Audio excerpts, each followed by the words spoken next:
Okay. 7 p.m. we'll open a special meeting of Lake City Historic Preservation Commission on 23rd of February, Monday evening. At the last meeting, we left that with a statement to the applicants that we would get back to them with some suggestions. And then we basically changed our mind to some extent. One of the things that we found out was that some of the measurements on the drawings that we've been given were not correct, which considerably changed the massing of the building we were talking about there. And also at that meeting, and primarily because at least two of the people on the commission had expressed strong reservations with regard to the overall design of this, associated with the design guideline statement on additions to historic houses not overwhelming the original structure. And I said that both Mike Coffin and myself would be going to the Saving Places conference, and that we would consult with both architects and historians at that meeting to get some feedback on the application that we're dealing with here. None of us on this commission are architects. And I stress again, we're a volunteer group of people that's agreed to help the town of Lake City abide by its ordinance and design guidelines associated with building construction in the historic district. I have an overall idea how I'd like this meeting to go.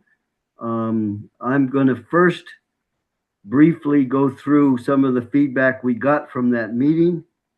Then I'm going to ask each of the members of the commission to give their input on this application, where it stands right now.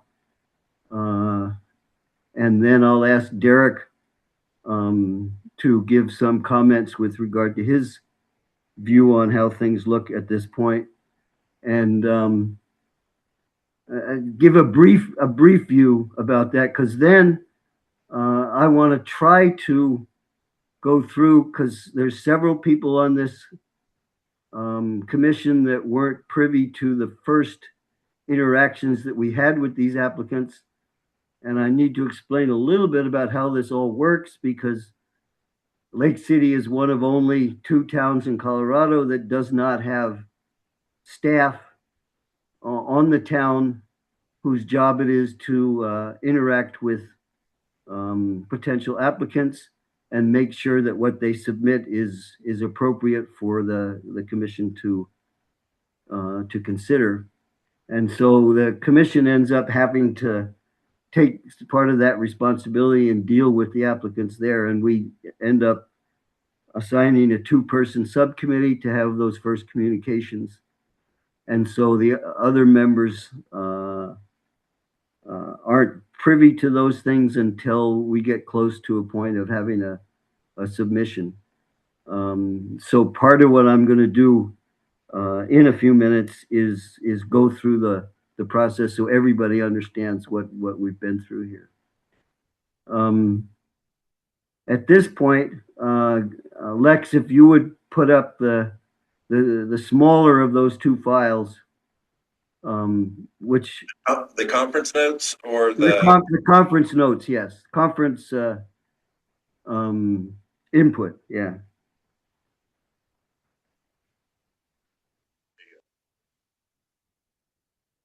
Is there a first one? Can you go up? I think there's. Yeah, no, there is. I'm sorry. There we go. Oh, I'm not seeing a different thing. This is the first page of the conference feedback. Oh, can you not see my screen? I did. Yeah, I can see your screen. Just a second. Oh, hold on. Oh, okay.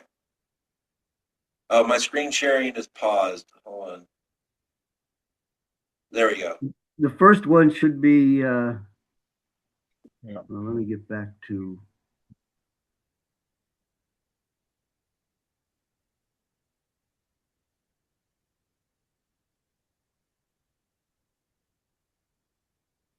The there we go. Okay. I'm having a little trouble navigating. But anyway, I'm just going to show a few images here to indicate the main. We talked to a number of architects as well as historians from History Colorado um, associated with how to look at additions to historic buildings. The written comment here is addition seems likely to physically overwhelm existing historic building. So that was a general comment we got throughout. This person also, this is an older drawing, and newer drawings that come from the applicants have changed the orientation of the windows to some extent, and the upper windows have been taken out. But there are others indicating the type of windows that might be appropriate in a historic district like ours. Anyway, that comment with regard to the size of the addition is one that was pretty much unanimous, and follows the comments that two of our relatively new commissioners made at the last meeting. Go ahead to the second one. there you go. One architect suggested one way to deal with this would be to lower the overall height of the addition there. There, I suppose, different ways you could deal with that, but that was one suggestion from one of the architects. You can see also that that architect also suggested some transoms over windows and so on that might be more appropriate associated with a historic district like ours. Go ahead to the next one. Okay, I will talk a little more about this a little bit later, but a suggestion by two or three of the people that we asked was associated with the desire to have the new building separated some from the original building to maintain the architectural integrity of the original building. And in this particular case, if you look on the right there, the building separated and the connection covers most of the part where those buildings would come together, but actually, I mean, leaves a space for about a 2-foot space is what's suggested here. And the new building would be constructed separately going up from there, and it would be separated from that building all the way up by that 2 feet. But the connection on the first floor would be maintained, but the corners of the building would be maintained, and that would help to maintain the architectural integrity of the building. Anyway, several people mentioned the suggestion of having the building separated to an extent. Go ahead to the next one. And this is actually something that Jared was brainstorming, but it reflects suggestion we also got from architects at the meeting, and that was that the gabled roof there would lessen the imposing character and the height of the building. Even though you end up with a similar top height, it wouldn't look so massive. And both people on our commission as well as others said they wanted to see a site plan for this thing, which would show the juxtaposition of these buildings relative to other structures, meaning the outhouse on the property as well as the proximity to the property lines and neighboring properties, just to get an idea of how this fit in with neighborhood. Those are some of the suggestions, and some of those ones were made by more than one individual, but that's essentially the feedback that we got from professional architects and historians at the meeting.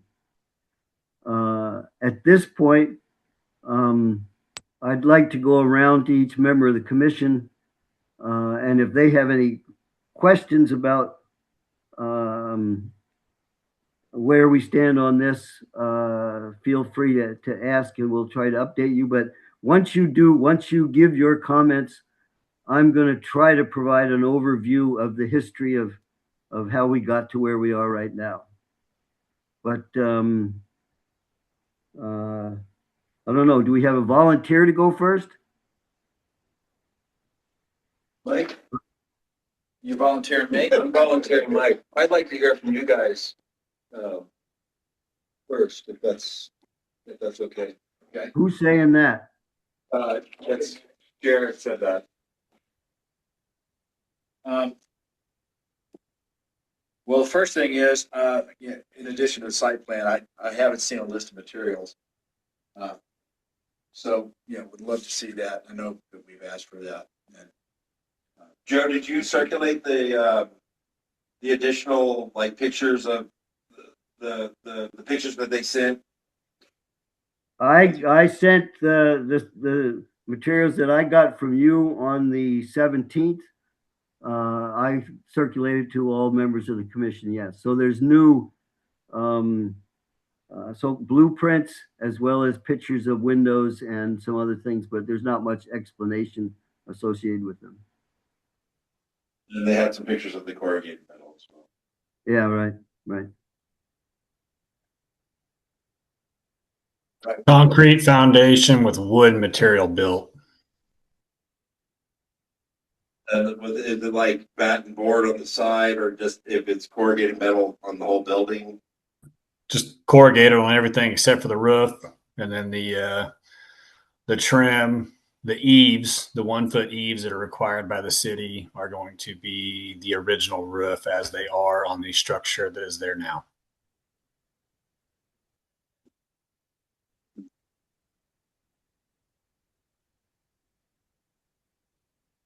Would you prefer that I go through the history of this first before you guys comment? I didn't see. But I saw some of those pictures that I didn't see. Sorry, Joe, just 1 second.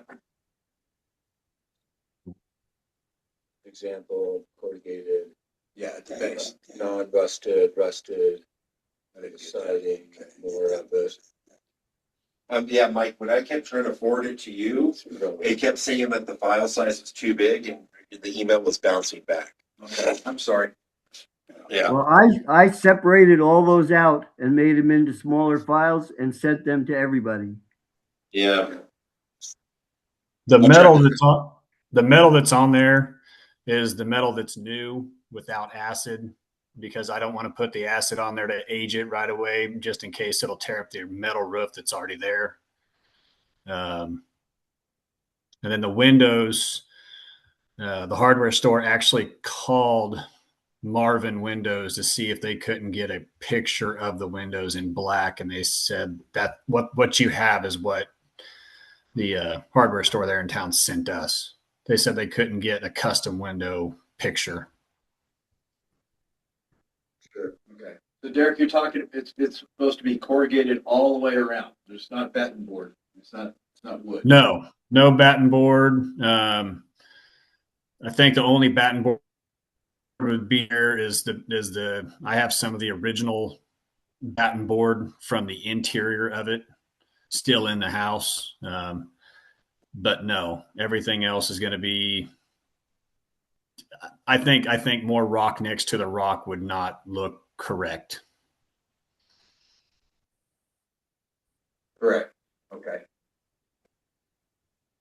Well, I think it might be appropriate if I go ahead and do the history thing. I think I'm going to repeat some of the or anticipate some of the things that some of you might say. And I know Jared and I have discussed this as the subcommittee associated with the process here.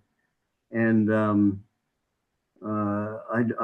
I know he has some comments, and I don't feel quite right in saying some things here. I'll try to leave it open for him to give his own comments.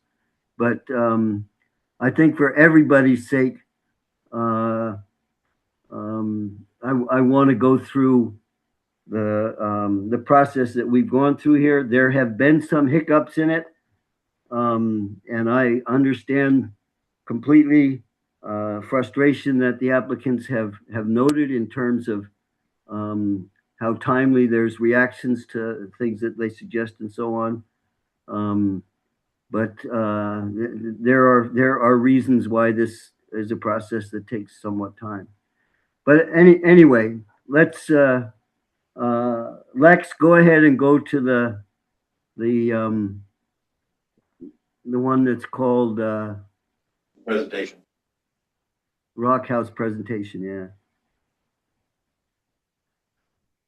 And now I'm messing up.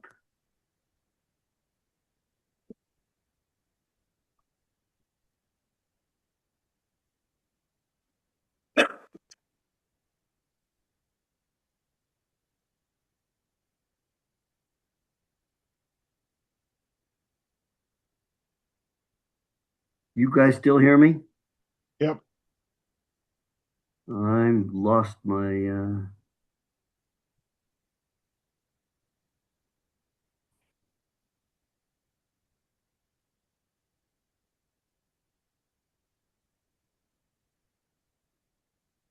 okay. Just so everybody is aware, the white roof, the white metal that is on the ends on both sides actually will be changed to match the addition.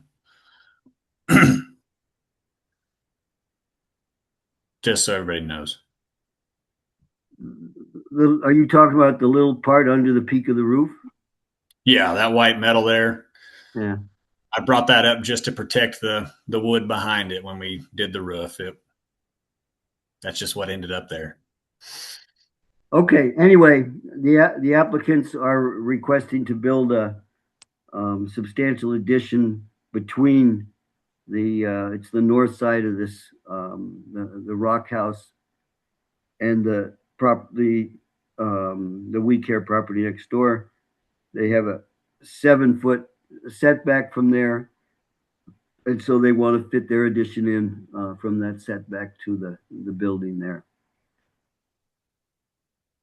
Go ahead to the next one.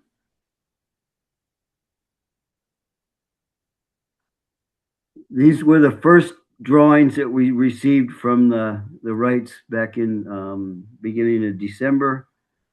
And we left the meeting there with an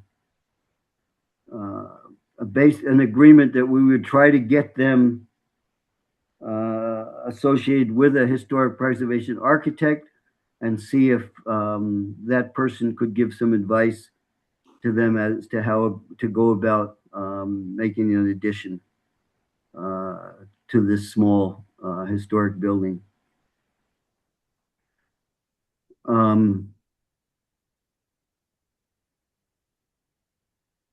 Okay, this is okay. Just previously, where were those from? Was that from the architect? No, this is a drawing from Derek and Leah. Very first set of drawings that I requested that they not spend too much time getting involved in drawing something that's not going to be approved. Let's start simple. Yeah. Do it on a napkin, doesn't matter, but like, it's just in order to be efficient, and not waste time and money on their end. So this Well, was, I can say, I mean, I was a bit skeptical of this from the start with regard to the size of that addition relative to the house, given what's stated in the guidelines about the size of an addition relative to a historic house. And these are the guidelines. It says an addition must clearly be visually subservient to the historic house. Place an addition towards the rear of the historic house. For additions, use exterior materials that are compatible, so on. Synthetic siding is not acceptable. It is recommended that you distinguish an addition by one of the following: set back the addition from the original house so that the original corner is visible. And that's where these ideas from architects come up in having the addition separated from the original building. So I have to say that from the start, I had some reservations with regard to the overall look. But then, and this is we got them together with a historic preservation architect, who they talked with some, and who suggested the addition be put on the south side of the building, and actually came up with some drawings, floor plans for the building, which is should be in the next page. That's what these are. So there's the first floor on the right, which is set up against the original building there. And I have to admit, I was somewhat surprised that this was set right against it like that, which clearly went against the what's stated in our design guidelines and what seems to be accepted practice among historic preservationists with regard to how you put additions, especially large additions, next to buildings. So part of the discussions with architects at the meeting, at the conference that we were at, included discussions with this architect, and he's the one that came up. What he basically said was that if discussions had gone further with the applicants, the idea of separation would have been part of what his plans are here. You see that he didn't provide any exterior looks at what this would look like or what the roof would look like. And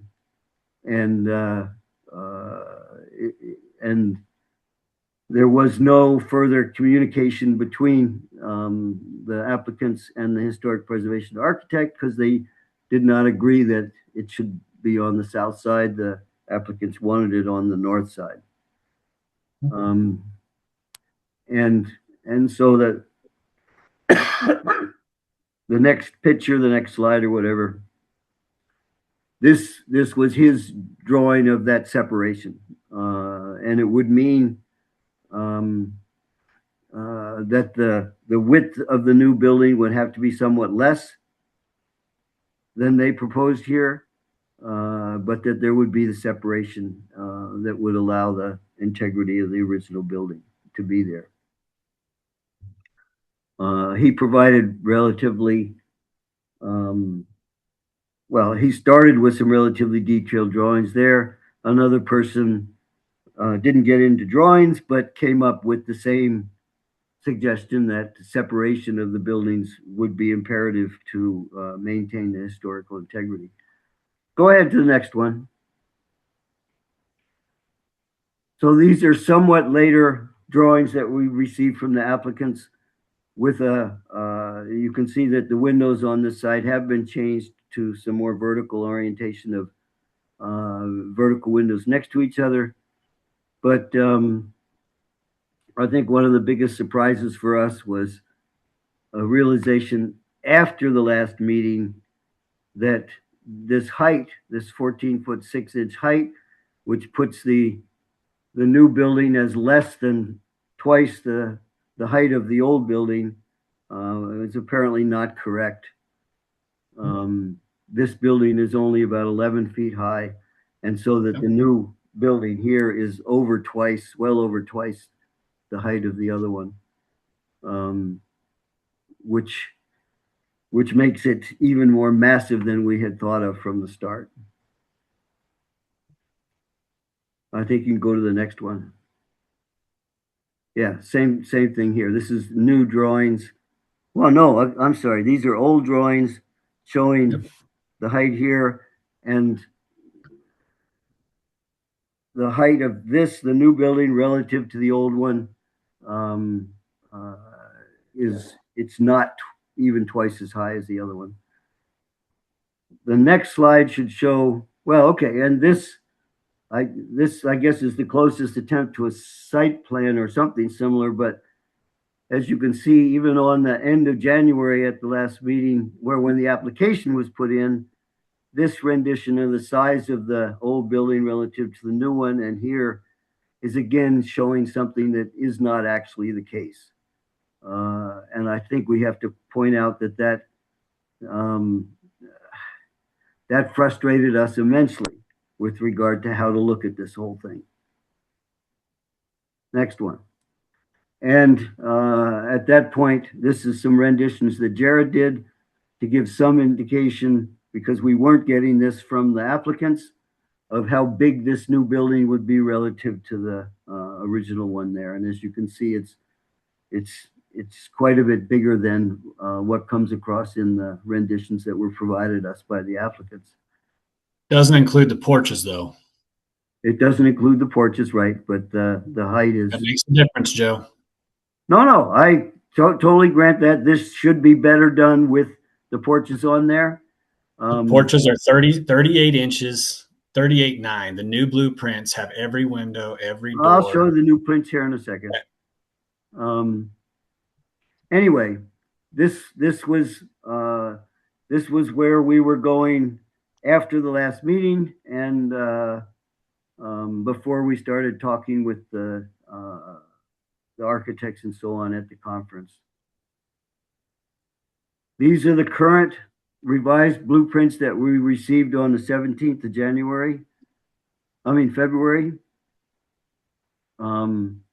They show more accurately the height of this building relative to the original one here. This includes the porches, so it shows the overall width relative to the width of the building there.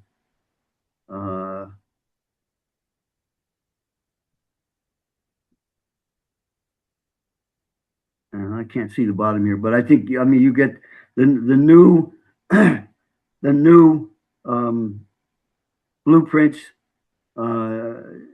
do finally show the actual scale of the building relative to the original one. Okay, let's see what's the next one. I'm not sure if I remember. Okay, but again, we want to see a site plan, so how this fits in with the neighboring properties and how this fits on the property. Next.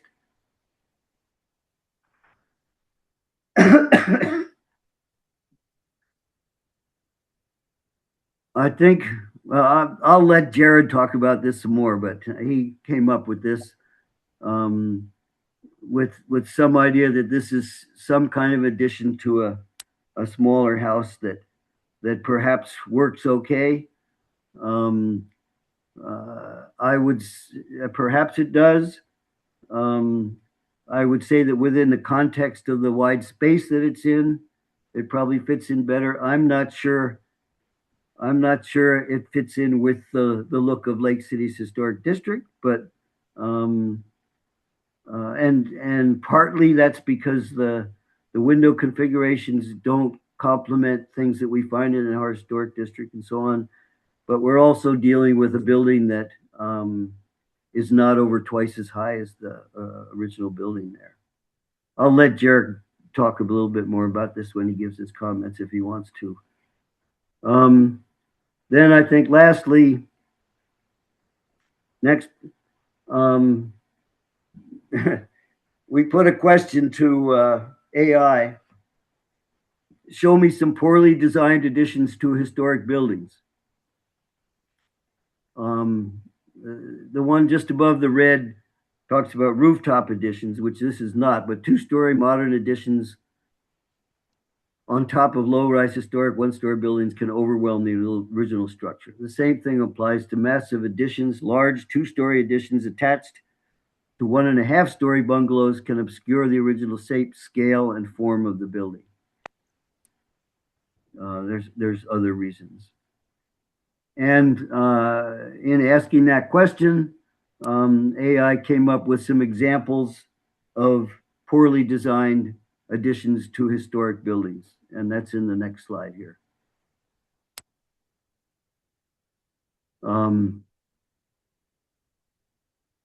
This is what came up. I mean, everybody can have their own opinion about these kinds of things, but from a historic preservation viewpoint, this is looked at rather oddly. This could be a building similar to my brick store building with a glass addition on it, considered inappropriate. And these two here are old buildings with different designs attached onto them. Neither of them hugely larger than the other, but as you can see, the one on the upper right is probably the closest thing to visually what we would end up with in agreeing to see this addition built on his small historic rock house. Except I don't have a calculator, but that's about a 25-foot addition, probably. I'm aware of that. I'm just talking about the overall look of the designs against each other. I do want to make a few comments. I think where I appreciate the idea that the applicants are willing to take a small, crudely built, old, really unique, crazy little building and make a place to live out of it. And I think that's important. If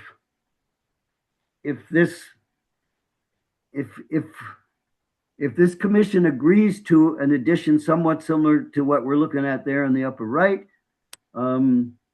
we have to realize that we're likely to end up being one of the examples that comes up on the internet of a highly inappropriate addition to a historic property. I'll go back again and say, again, this is a weird little structure that we're talking about, and an attempt to keep it and be able to have it continue to be part of the town is an important thing to do. I'm going to let other people make comments now, but to a certain extent, I could be open to see something along the line of what's being proposed here. But given the problems that have been pointed out by architects and some of the solutions they suggest, I think there need to be some changes to what's being proposed at this point. And with that, I think I'm going to open it up, and I'm going to ask Judd to make some first comments on this. Okay.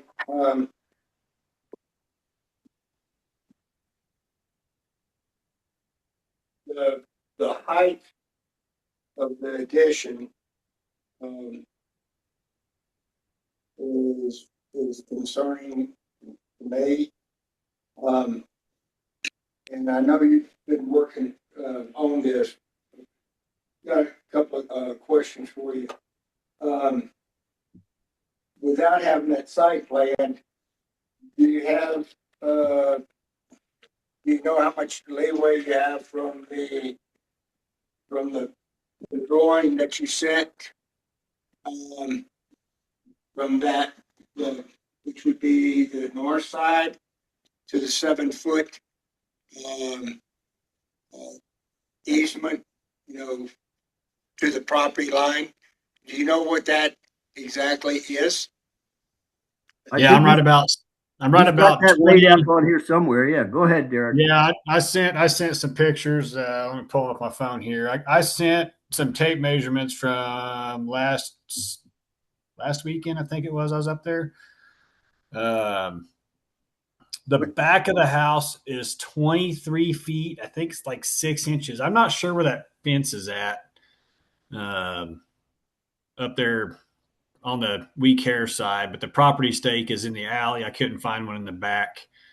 But I think the rock structure sits at just a little bit of an angle. So we got about 23 to about 22 and a half worth of space at the front. So we have enough room to get that 7 foot with the addition. With the addition, as I see on the drawings now, the addition is now 15 feet 8 inches wide rather than the 15 that was originally shown. It's that big because it is incorporating the rock structure, so the integrity of the building does not collapse when I add this addition on. There is no foundation under that rock structure. It's one good freeze away from falling apart. Which is one of the reasons that the architects proposed that the building be separated. I can Yeah. just tell you that. And I have to put a foundation under it to meet to pass a gosh dang, I just drew the blank on the name. To get to get my certificate of occupancy, I have to have a foundation underneath it. The roof is shaped like that because nothing can fall from that new addition onto the old roof because of structural integrity. So I have enough room. I am just incorporating that addition. Also includes about 8 inches of the original structure because those walls are about 8 inches thick. I'm making it structurally sound with the addition.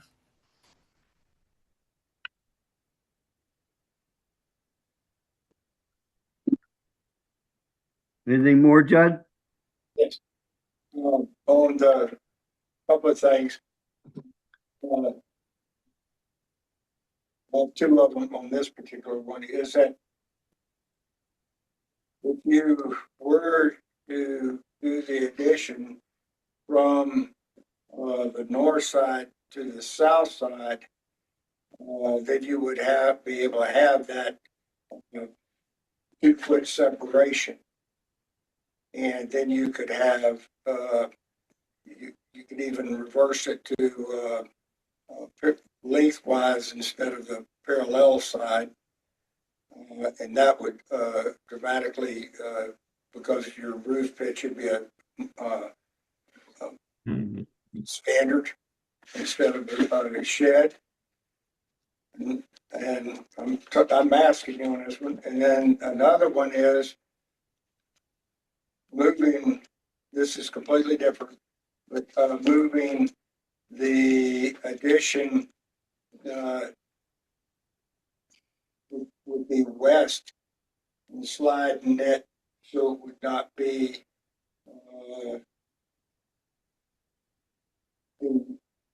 sticking out so far on the east side, which is where you drive by and see the building. So offset it to the alley. Yes, Yeah. offset the alley. What about that? Yeah. Well, so the reason why that structure is we're wanting to do the addition on that side of the lot is because that side of the rock shed, because it's not a house according to the county or the state, that side of the rock structure is actually falling apart because of the fact that it's been weathered, frozen.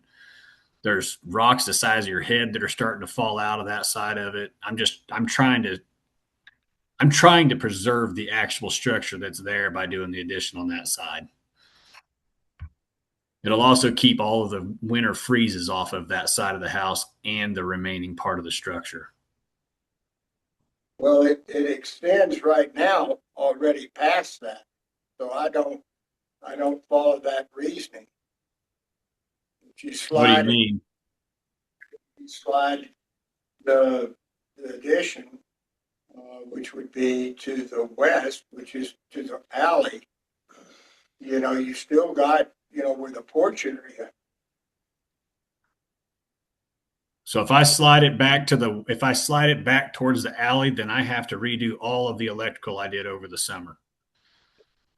This gives me just enough space on the back to clear the brand new power that just got ran to the property in July.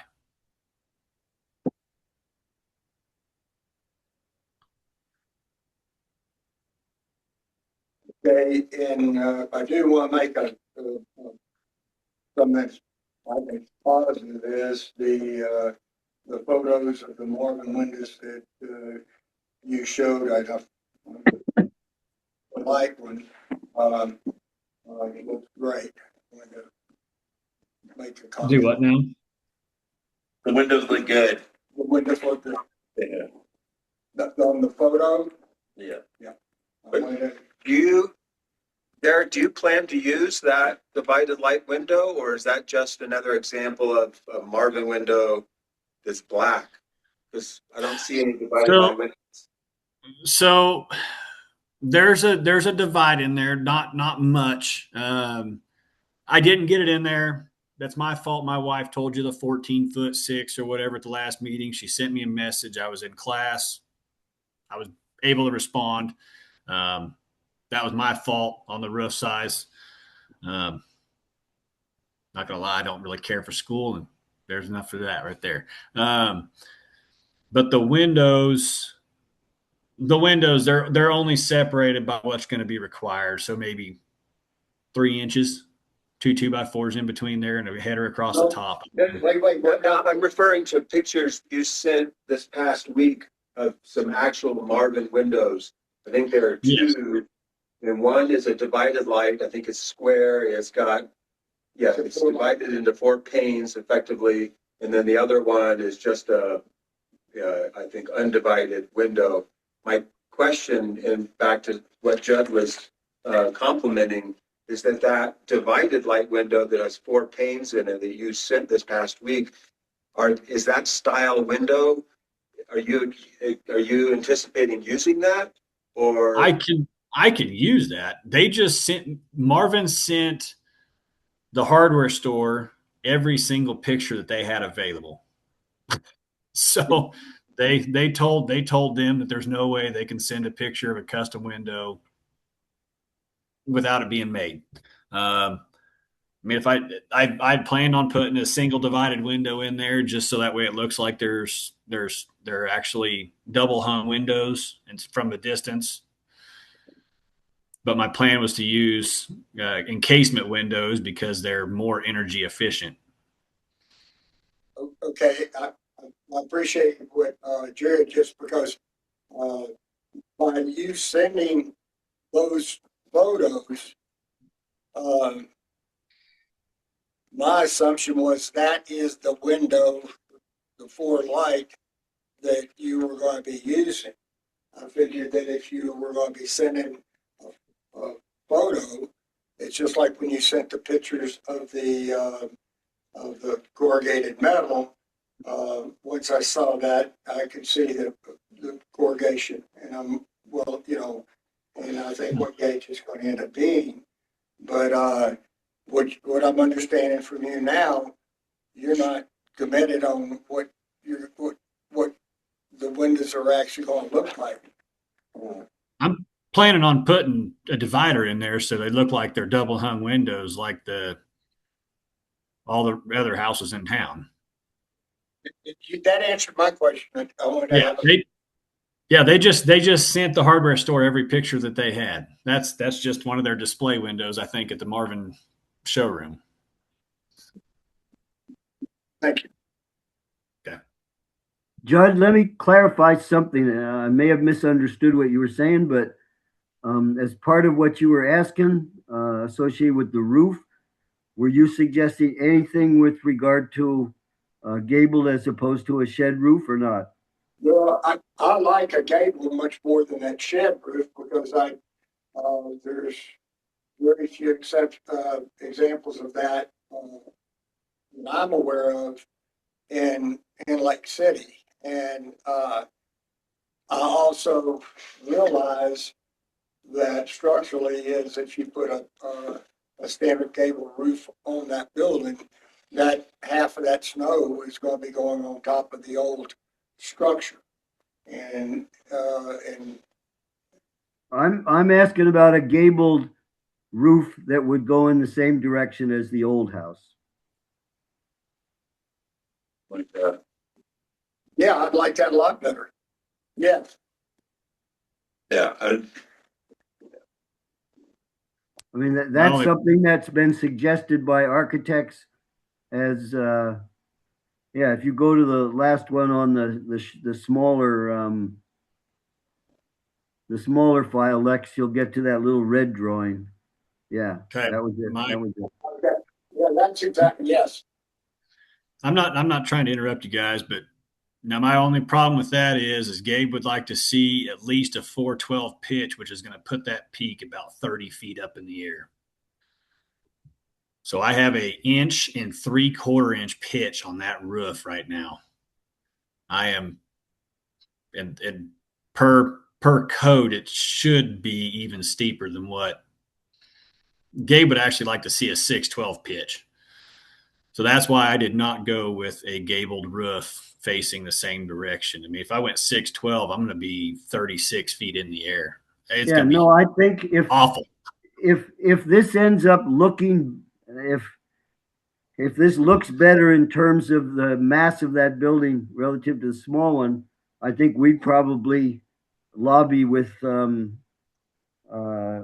with Gabe to allow an exception. You might have to have a stronger trusses and stuff like that, but if that more makes this much better looking in terms of the look associated with the historic district, I think we should ask for some kind of variance associated with the steepness of the roof.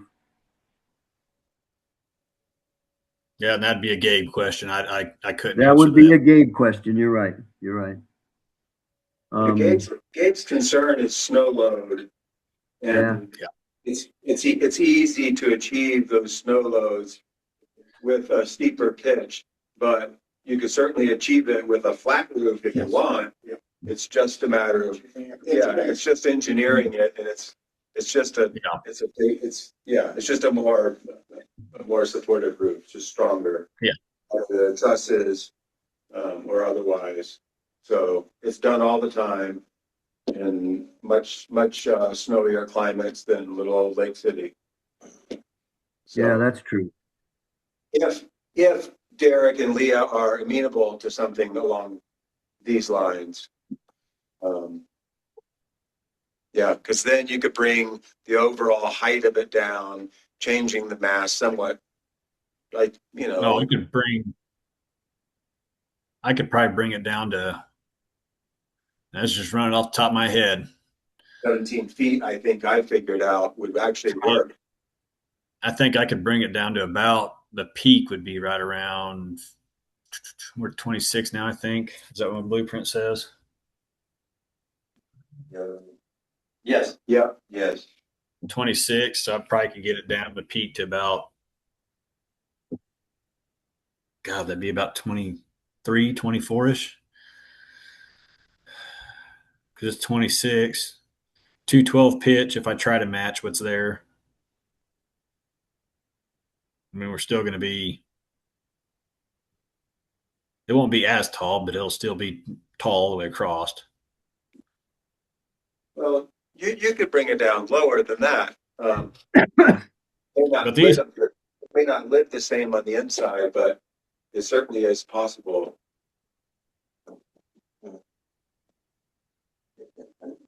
Another one too, just, look for trusses, use that for example. And if you,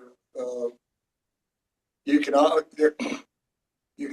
have on the second floor, instead of having a 8-foot exterior wall, you can have a, like in my home, I'm just use this for example, because we didn't want it higher than what it was on our second floor. It goes up 4 foot. And then it goes from there up. Another one too is, there's called a scissor truss. And what a scissor truss is a vaulted truss, where I know with that it increases the ceiling height. yeah.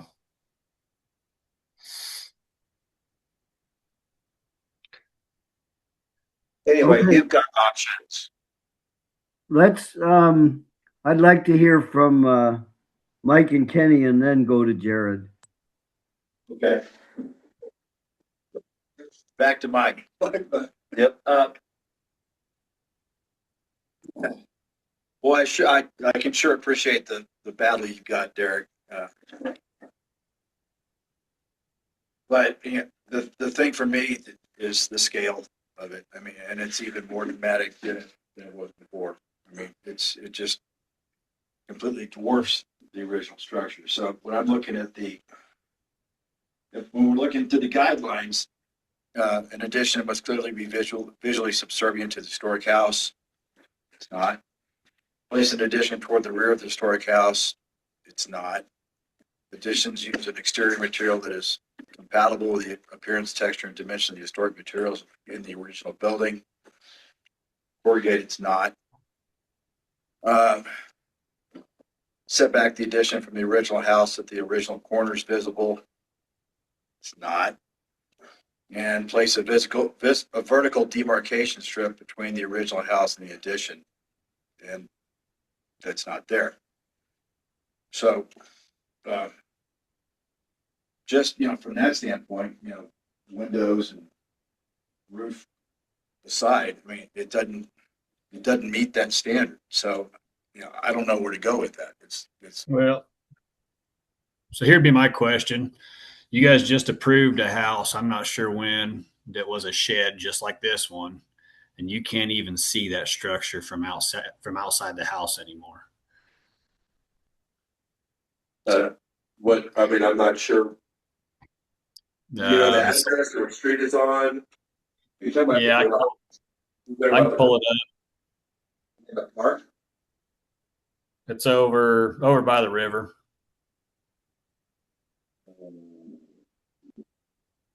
I'm not sure what that would have been, or if it's in the historic district, if it's by the river. Yeah. No, it's in the historic district. It's got some pretty awesome beams inside. I've been in it. Is that on Henson Street? It's on Lake Street. On Lake Street. Yeah, it's in the river. So my question there Oh, would be, are you talking about the house? I'm trying to keep the original structure visible from the road with this and preserve the original structure all at the same time. I get if the number one complaint is the height of it. I'm at the point now where I just need to know if that's what we're going for. If the height's the complaint, maybe I need to take it down to 1 story, stretch it out a little longer. It's going to have to go towards the front because I can't go to the back. But that still gives me enough space for what I need inside. That's my accomplishment. My accomplishment is to make this a property that preserves the original house, will still be able to be seen and used as, well, what it was originally intended, but it's never been a house. That's where I'm going with this. If the complaint of everybody's going to be the height, maybe I just need to go down to a 1 story, make it so it's about 3 foot taller than the original roof, and stretch it out another 14 feet. Then I don't really hear anyone complaining. They're just comparing it to what the guidelines say, which is. Well, but if we've had a 2-person subcommittee since December, it just seems very silly that we're here at the end of February and really getting into the meat of what the issue is. If these are the set rules and the guidelines, I don't know how a 2-person committee got us to submit this for approval to you all. Is wild to me. Review. It's submitted to the larger group for review, not approval, but for review. Yeah. Because we've been before we even had the December meeting. So it's just very silly to me that this is now where we are with it. I mean, it seems like we should be further into discussing the little things by this point, not December. Yeah. Leah, agreed. I explained a little bit in going through the whole thing of how we got to that point, and my somewhat surprise in having the historic preservation architect come with a Your preservation architect gave us a 2-story blueprint. So, exactly. He's a bit I'm not. impact. I'm gonna interject here just one time. My last, and I don't care. I understand he took the time to help us out and get us started on the project. We quit talking to him, Joe, when he informed us that he needed to call you to get more information from what you wanted us to do. That was the last conversation I had with that gentleman. And I told him I didn't need his help anymore. Okay. I mean, clearly there have been miscommunications associated with this thing. The upshot of it is that that person's boss has said to him he will no longer be doing anything like this, and I can understand a little bit why. But yes, there have been some substantial hiccups in the way this goes and the way this went, and Leah's complaint with regard to where we are right now is received with complete understanding. And I guess on the other side, I would none of us are architects. We're trying to figure out how to interpret these guidelines and in a way that supports the idea of maintaining historically appropriate new buildings and additions to buildings in the town of Lake City. The historic district, as historic districts all over the country, are places that they're desirable places for people to live. They maintain and increase in value more than other places that aren't historic districts.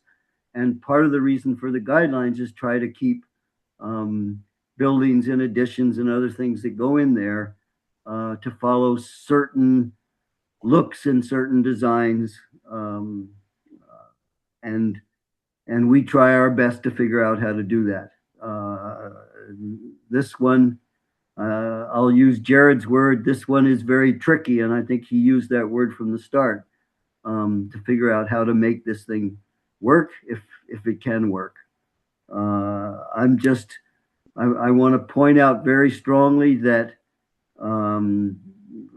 again, from the reaction we got to these designs from myriad historic preservation architects and historians at the conference tells us that yeah, if we approve a very high building like this next to that small structure, it's likely to end up on the internet as an example of a poorly designed building in the historic district. And we can either on the commission swallow our pride to a certain extent and have a somewhat weird looking building in the district. All the members of this commission own properties in the historic district. 4 of us own buildings that have history to them. We all know that maintaining those things is not as easy as new buildings, and it costs more money to do that. But we're all proud to have such buildings and to do our best to keep them and help the look of Lake City be the way it is. So I think, Mike's point is, and I'll be interested to hear Kenny's on this, but from a strict interpretation of the guidelines, there's substantial problems with this thing. Yes. Do we want to? And I will point out one of the talks that we heard at this conference was a very interesting one with regard to how strictly historic districts and historic preservation commissions follow the minutia of design guidelines and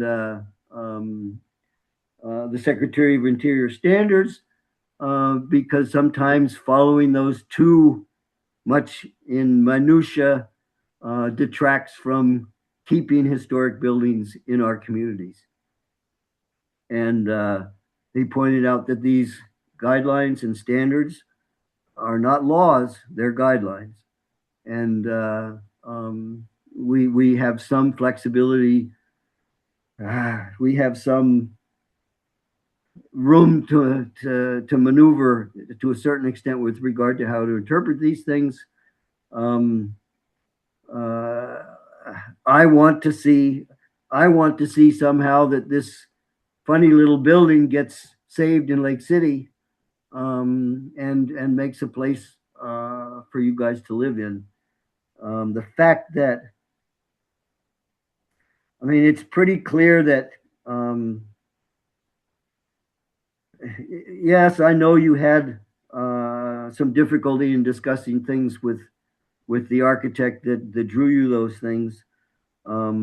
But he's not different from other historic preservation architects in the general idea of how best to add or create a place to live here, and that becomes something on the south side of the building, or to build a new building separate from it and be part of it. I'm still on the line here. I can see the possibility of something being done here to make this acceptable. It won't be completely acceptable, and we will probably get yelled at a bit from History Colorado when they come and evaluate our commission and what we're doing this year, which takes place this year. And we would need to be prepared for that if we go for it. But well, I still haven't heard from everybody. I have a few comments I want to make at the end as to how I can see this maybe going. But let's hear from Kenny. Yeah, sure. Can you guys hear me okay? Yes. Yes, Ken. All right. Well, first off, thank you all for taking the time this evening. Leah, Derek, pleasure to meet you, neighbors. Look, I'd like to see us get to something workable here, obviously. Being relatively new to the commission, I have had a chance to look through the guidelines as well as both the plans that were previously submitted and revised. I think last time around there were 3 or 4 points when we were called to provide comments that right now, the plans help to clarify. One is the massing. I think from a mass perspective relative to existing structure, I mean, given the height difference and sizing, is something that you're probably gonna have to look on working on from a massing perspective. The other was, I think the others have mentioned it, the need for a view of just the site plan, so the layout of the lot, where where all the puts and takes are with the ads. And then, I think it was mentioned actually quite a bit here a moment ago, the roof type, which was also what I raised previously. Just looking at the guidelines, the subserviency, I think there were some good options that Joe and Mike came through discussions with the folks in Denver. I do think that there's some work that's got to be done to the plan to kind of bring it in line with the guidelines, both at the size perspective and the demarcation. I think that's primary concerns on my part with the submission, or the documents as submitted. Okay. Jared. Sure. Yeah. I'll try and make this quick, but I kind of have a lot to say. So, my original conversation with Derek and Leah, I think it was last summer, if I remember right. It was before they purchased the property. They were considering it. They came to my home. We sort of chatted in the yard for quite a long time, had a nice conversation.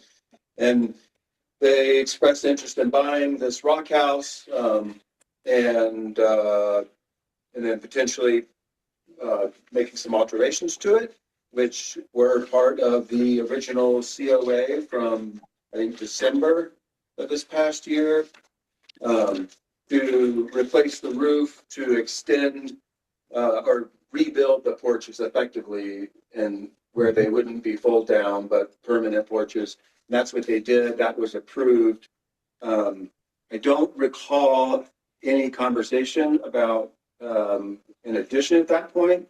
In fact, I thought I understood that you guys, and correct me if I'm wrong, but you own the lots to the south and the long-term plan beyond just making this a habitable structure. Because I don't think you were planning on moving here permanently until later down the road. Again, this is just my recollection, and it certainly could be an error. But the ultimate plan was potentially to build a home on different lots that are adjacent to this property, but to the south. And like it all sounded fine to me. It's like we'll deal with that when we get there. Move forward a bit to the idea. Okay, so you get the improvements done on the rock house, and now the idea is to put an addition on, which I'm not opposed to, and I think I expressed that. I was kind of excited again to see somebody doing something with this structure. So back to something that Joe mentioned, I said that this is going to be a tricky one. That's just my perspective. Being a part-time builder and being a builder of all kinds of other things, it's just not a typical building. The rock house isn't. It doesn't have typical roof lines. It's a little weird. Just lack of better description. Just not typical. So putting an addition on was going to be tricky, and that's why we suggested that you guys talk to or try to hook you up with Larry Lucas, the architect, because I felt like this is going to require some input from somebody that has a lot more experience than I do. And maybe you guys are perfectly qualified to build something or design something that's compatible and appropriate, and it would fit within the guidelines. Like I'm not saying you're not, but I don't think we're there yet. So I also suggested that we begin with just some very simple drawings. You could do it on the back of a napkin if you want in crayon, and that's the drawings that we've seen this evening. That's with quite some time that are in marker and such. And when you guys presented them, like, to be honest, like it's all right. I mean, yes, it's bigger, but I understand you need to, you want to live in this place, and the original structure is, clearly too small for even maybe one person would be sufficient, but two people and then I Studio. kids on top of that, like I totally get it. Okay, like it's still going to be tricky. Like, all right, how can we do this? How can we most efficiently do this? You guys had a conversation with Larry Lucas that yielded maybe some ideas and was a turnoff in others.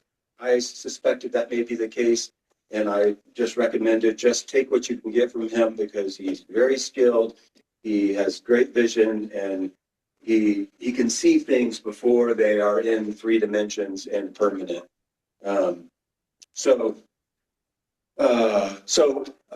Okay, back to these drawings I'm looking at on my screen. They are the color drawings, which go back 2 iterations. They look okay. The south elevation, it looks kind of big, but if you look at the peak of that, and I only started really dissecting this a couple weeks ago after our last meeting, but the peak of the original structure is Not that tall. It's more than half as tall as the addition, which if the peak is 11 feet, and I think it's 11 feet on a very good day with some extra dirt, is my guess. It's 11 foot on both sides. I tried to get an extra inch out of there. So. Okay, let's call it 11 feet on the money. Then that puts the addition at 22 feet. If that's just kind of like haphazardly drawn, that's still 4 feet lower than what the addition would be. So I'm just kind of trying to guide you through like our perspective on this. And then we got another set of drawings, which are not what's on the screen now, but there are some, I think, yes, those. And that effectively is the same thing. And I took a rule to these or a scale and measured it also. And if, again, the old building is half as high as the proposed addition, which means the proposed addition is 22 feet high. And like, I don't know, I could kind of go along with half as high. Like, I think it might actually work. I think, we work out some other details. Lo and behold, it's 30% bigger, or it's another 30% bigger. So those were drawn at 14.6 over at 14'6", which puts only 10 feet higher is the new roof. All this being said is that I was looking at the market drawings and then the first iteration of your blueprints, as you guys refer to them, as like, okay, like we can work with this. But when the real dimensions come into play, it really does change it pretty dramatically. And that, as you've heard probably a dozen times tonight from nearly everybody in the room and not in the room, that's the big concern.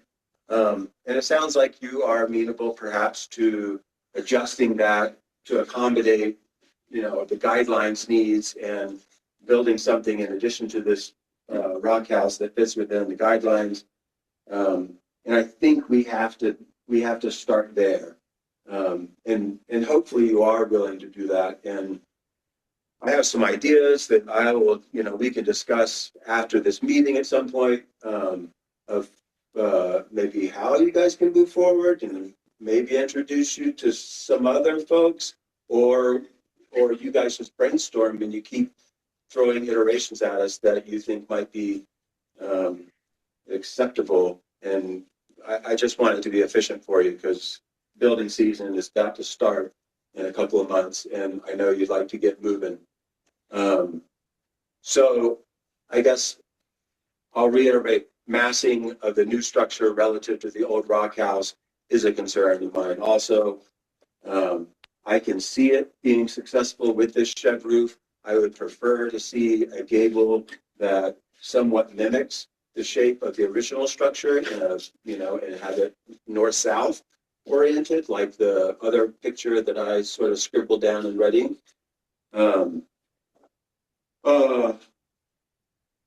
It sounds like you're pretty open to window ratios and orientations and such, and styles of windows.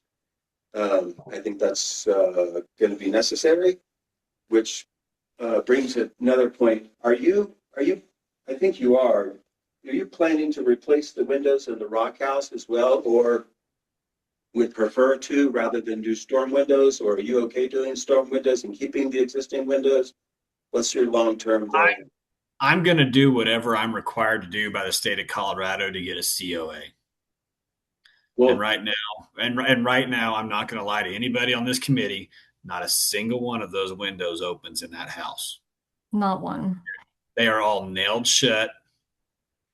sure. They do not open.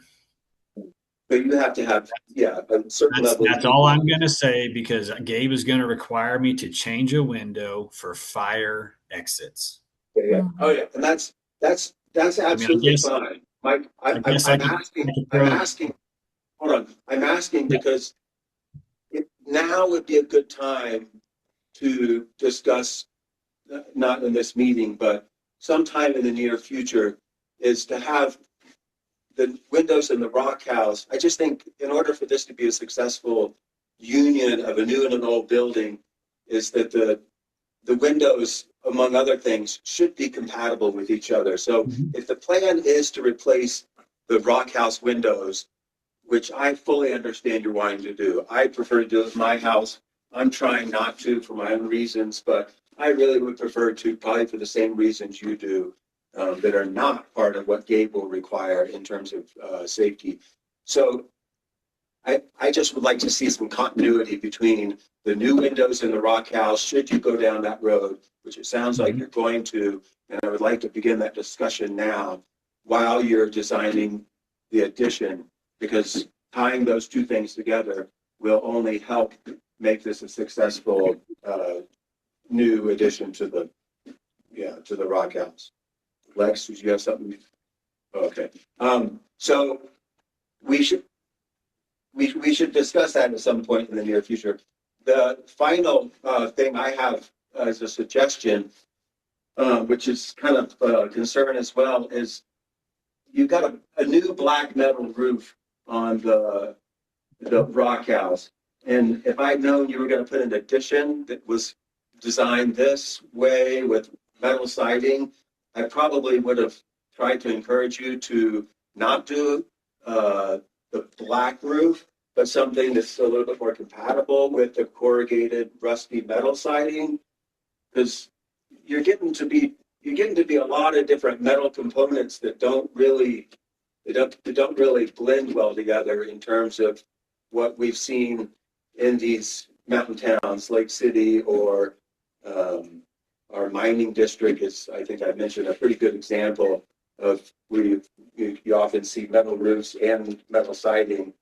It just gets to be a lot of different materials, and I would prefer to see, if I had my druthers, I'd prefer to see on the new addition, regardless of how you design it, what the scale is perhaps wood siding run vertically, whether fir or pine or cedar, if you want to spring for cedar, reclaimed material, if you can find some. Again, I have some suggestions. I have some resources that might be quite useful to you in that regard. But I think it would be more conducive to a successful union of those two buildings if it transitioned from rock, stone to a wood siding and then the same black roof on both, rather than having, you mentioned in the eaves, you're going to put that rusty metal that was on the roof of the original building, which I hadn't seen until, I don't know that we had much say over that. Joe could speak to that, but if you add that to the eaves of the new structure, and you will be able to see that, it'll be quite visible because of its height, obviously. You've got three different metal materials cladding this house, or new house and old house, and it just feels like a little much. So those are my thoughts, and again, I am happy to help in any way I can outside of my role on this commission. I know lots of people. I know lots of sawmills. I know lots of just resources for any number of materials and such that might help sort of keep costs reasonable for this project. And if you wanted to build somewhere else on the property entirely, I would be in full support of that as well. But I understand why you probably don't want to, sort of. I'm not sure. I didn't know you had to put a foundation under the old rock house. Also, I think I would run new electric and new plumbing and start fresh if I had to do something like that. But you know why I say that, because you're a more experienced builder than I am. And that cost me $7,000 to put that new electrical in. I bet you will save $7,000 by not connecting these two buildings. I bet you'll save a lot more than that. Well, and I'm trying to keep this structure so it is visible for the public. I have no intentions of building on the other lots at this time. Yeah. I have two children. We've even contemplated about selling those lots to pay for this addition. When we bought the property, we had no intentions of moving here. Things changed. I switched careers. We're moving here.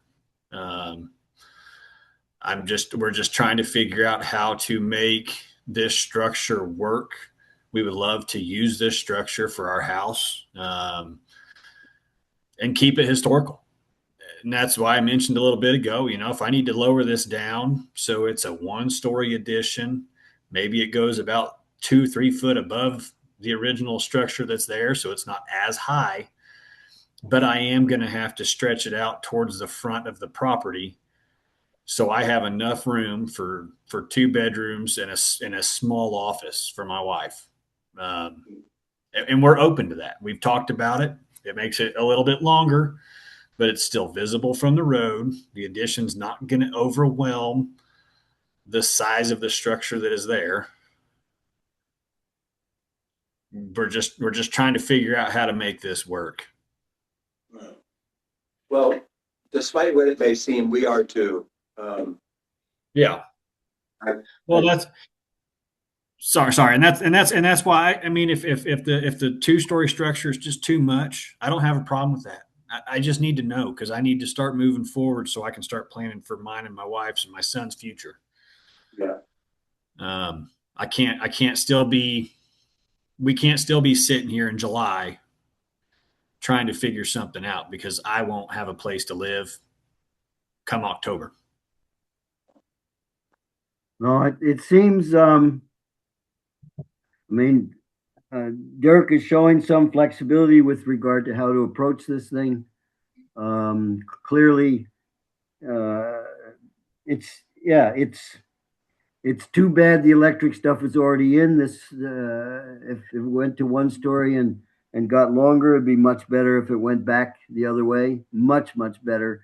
And then it becomes a question of whether if this commission is going to move to agree to something like that, whether they would prefer to have it stick out in the front a whole bunch or be higher, I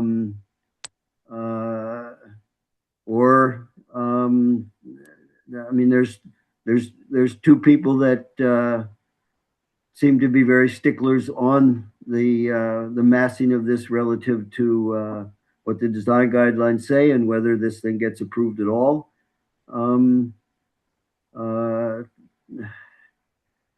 We kind of need to give some indication to these guys as to where we might go with this thing. Joe, can I say something? Yeah. Like some comment. So I think a site plan would help the commission visualize and see this. Also, if on that site plan you show where the electrical is, which then kind of gives a limitation on where that building can be shifted to and from. Also, if they moved to a gable roof and shortened it, I mean, I guess what you're saying, Derek, is if you had to lower it, you need to make it wider as well. No, well, I need to make it a little bit longer, so it's going to have to stick out. Excuse me. It's going to have to stick out towards the front of the property in order for me to get the extra room that I need to make this work. I'm open to it. If I need to leave the back portion of the roof at an angle and then gable the front, maybe we can figure something out there. That way there's a front facing gable towards the road. I mean, it'll look like a small addition like the little house behind me or the house down the road. I mean, if that's the route I need to go, I just need to know so we just need to know so we can start moving forward. I'm starting to get on a time crunch here and getting somebody booked for concrete. So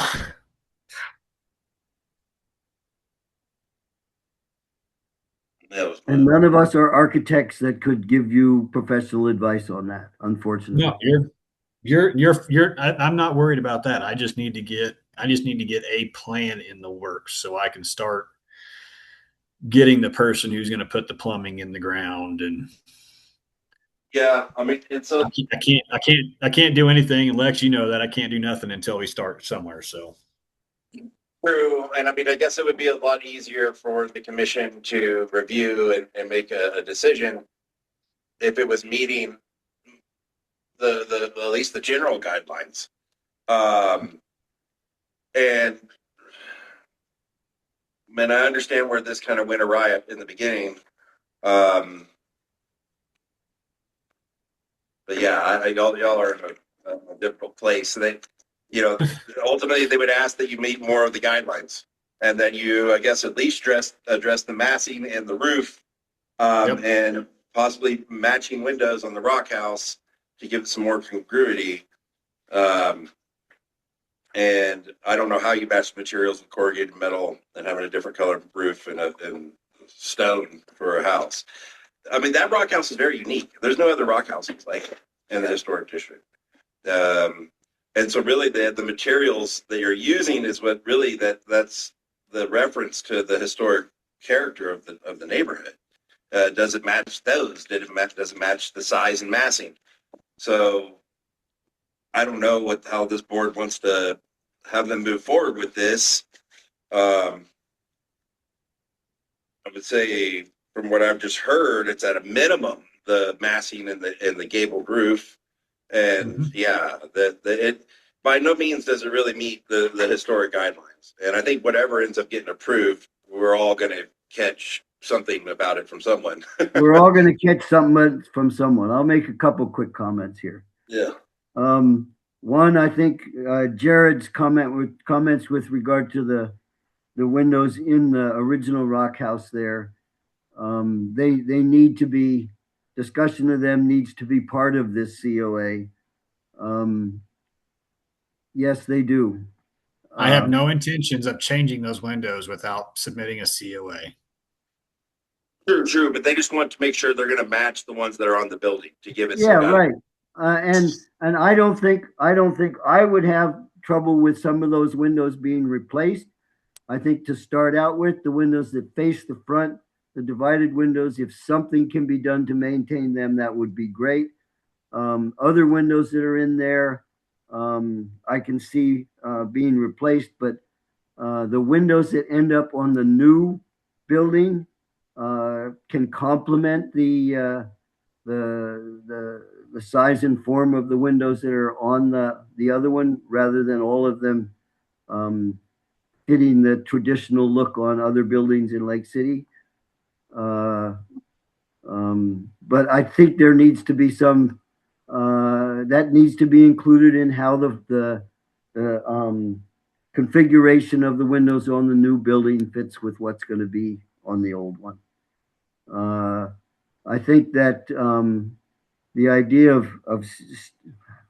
I can just tell you that well, you remember it was Grant, Houston, and myself that first looked at this place with you guys, and we had a discussion with you as to what it meant buying a historic building in town here.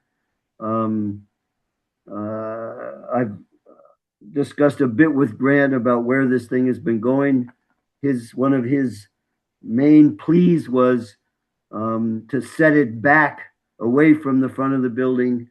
So his idea would be greatly. He would be very disappointed to see it lowered and sticking out a whole bunch in the front. And I'm almost saying that it might be more important to keep a lower but two-story building in there. But we need to give you some direction. And well, I'm not going to lie. Me and the wife have talked a whole bunch. We have talked, if this doesn't go right, we are going to build, possibly. And it's going to be pretty darn close to the rock house and 15 foot off the front of the property line. And I'm going to put a porch on both sides of it. And I'm trying to keep the rock house exposed, but I'm also trying to keep utilizing the property that I have, which I don't have. It sounds like you're going to force me to build on the 3 lots that I might have to sell to make this work. But I guess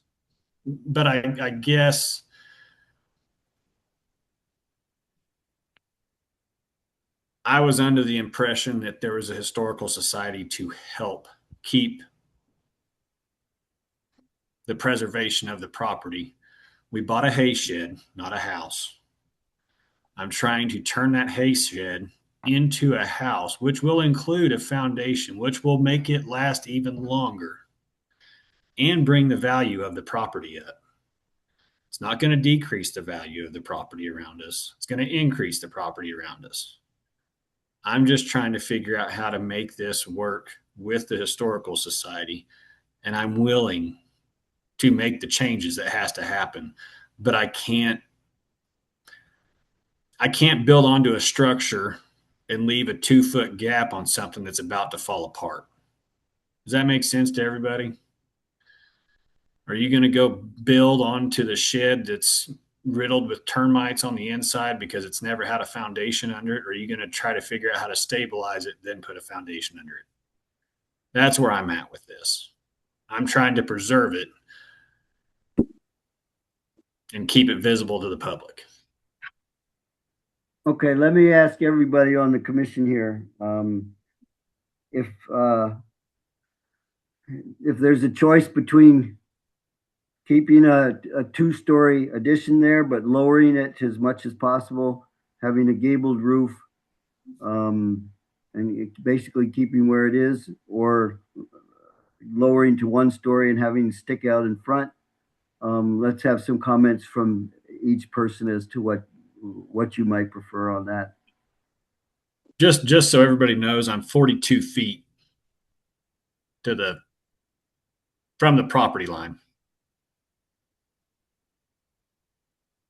42 feet from the front of the property line? What are you talking about? That is correct. 42 feet to the front of the property line in the ditch. Okay, on Hinton Street. That is correct. Yeah. I'm double checking my pictures. I took a picture of it. Okay, to me, is, with the height and, you know, it's not liking, it doesn't, it's so overpowering. And I would say for a compromise is that I would be much, I'd be willing to, if that second floor would be a 1 floor and extended towards the Henson, I think that would be that'd be a compromise I would be more than willing to do. The way that structure is now with the shed and the height, I don't think it meets our regulations at all. That's where If you did that, then would it force a shed roof rather than a gabled roof change like we're talking about? I think I could incorporate a gabled roof off the front addition past the original structure, if that makes sense. But maybe I could talk Gabe into lowering the roof down where the original structure's at, but I don't know. He was pretty adamant about not letting any snow load fall onto the original roof. Even with all the improvements that I've done inside to support that roof, he was pretty adamant about not letting anything fall on it. I think that was his way of him preserving the structure, if that makes sense.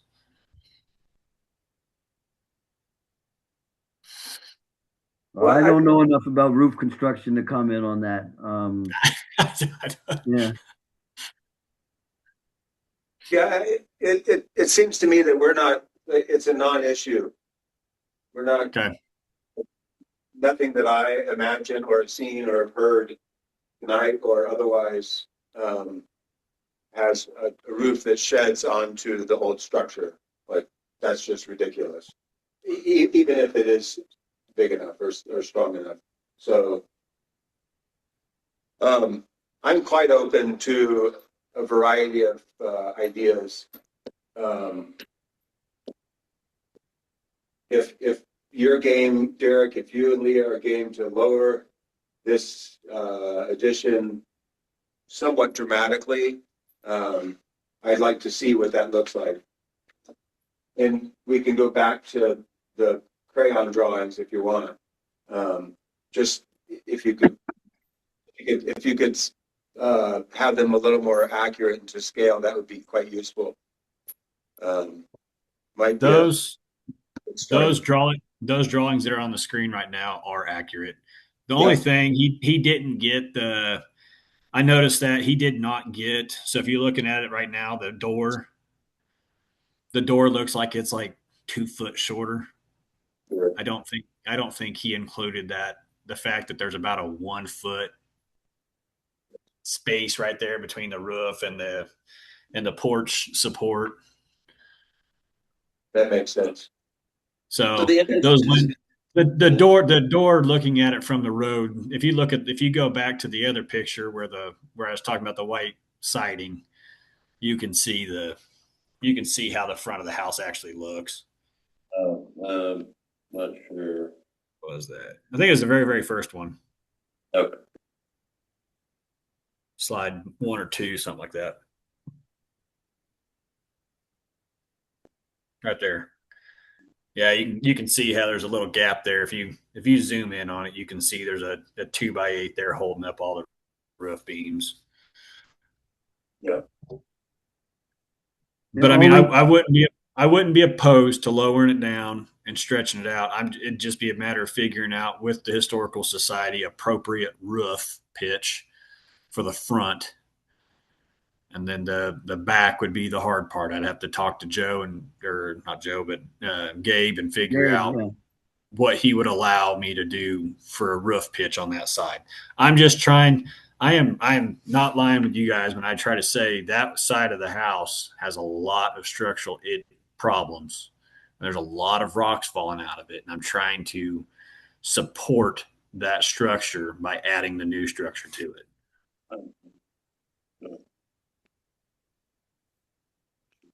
Well, if I'm getting a little hopeful here. I will want to hear everybody else's comments here. I just have one small thing, and that is when you come up with newer drawings, the windows on the back side of the house, you don't have correct on those. Just make sure that they're what's on the place now. He didn't get that right. Yeah, it's a small thing. But if we, and I mean, this comes back to we completely understand your being antsy with regard to time and so on. We will do our very best to respond back to you on things, but we'd like to see what this new idea looks like. Get us that as soon as you can. But before, we go anywhere, I need to hear from everybody I mean, we're not going to vote. We can't vote on a approval at this point because we still don't have everything that we need, and there's changes going on here. I want to hear from everybody here one at a time as to whether this is well, the majority of us agrees that this is the direction we want to move in on this thing, having him lower the height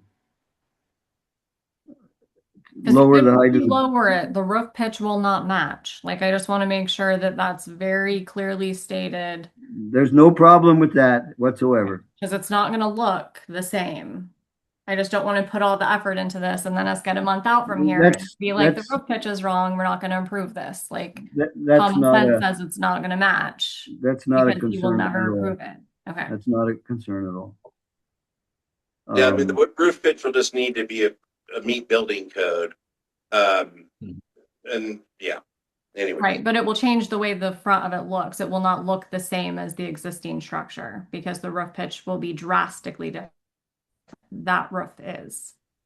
Yeah, and if it's gabled, it would look different as well. Yeah, I don't want us to put all this time into this and then us present those with the assumption that like we're moving in a good direction and it's going to be like 4 foot taller with a very drastic roof pitch and nobody liked the way that looks either. Well, it wouldn't be taller. They're talking about shortening it, making the building shorter to not have such disparity. But the pitch, the center of the roof would have to be taller to have a more drastic pitch. I think it's a 1 story. There are workarounds to all of this. Are you guys do you plan to have a set of engineered drawings produced before you begin building? Is Gabe requiring this? Like I haven't I haven't been told that I'm required to have one, but I mean, yeah, our original plan is to get one, but I mean, we're already about $750 into these plans, and we're getting ready to change it again. So we just keep going up more and more. We're trying to be proactive with all these meetings, and that's why we've been trying to get more information. And I apologize the miscommunication on the roofs originally. I was still in Kansas. I'm coming back every weekend or every other weekend when I can to get more and more information. It happens, Derek. It's okay. Yeah. So Just not reproduce those same errors so that we all know mhm. what we're looking at. So I guess what Joe was Jared, asking. Jared, what do we need to see to see whether, and to Leah's point about, I mean, making sure that what we're talking about right now makes sense to us. What do we need to see to look at that and get an idea of that this is something acceptable for us? I would just like to see some basic concepts of, like the new idea that fits within the guidelines, which obviously is massing, and we'll just leave it at massing at this point. I'm open to offsetting the new building relative to the new one towards the street, towards the alley. Um, yeah, it's back to my original comment that we've heard several times. It's a tricky one to do. And if at all possible, I know architects are expensive, but they're also very skilled at this very thing. And I might suggest that contact a architecture department at either a college that's nearby to you and see if a professor is willing to maybe present this problem to some students and just see what they generate. Because it's clearly a hard one to solve, and I don't want you to spend any more time or money towards something that ultimately is still not going to be satisfactory. But I do think that we can put an addition onto this building, just as a final note, and be successful with it. Just the current iteration is not it, unfortunately.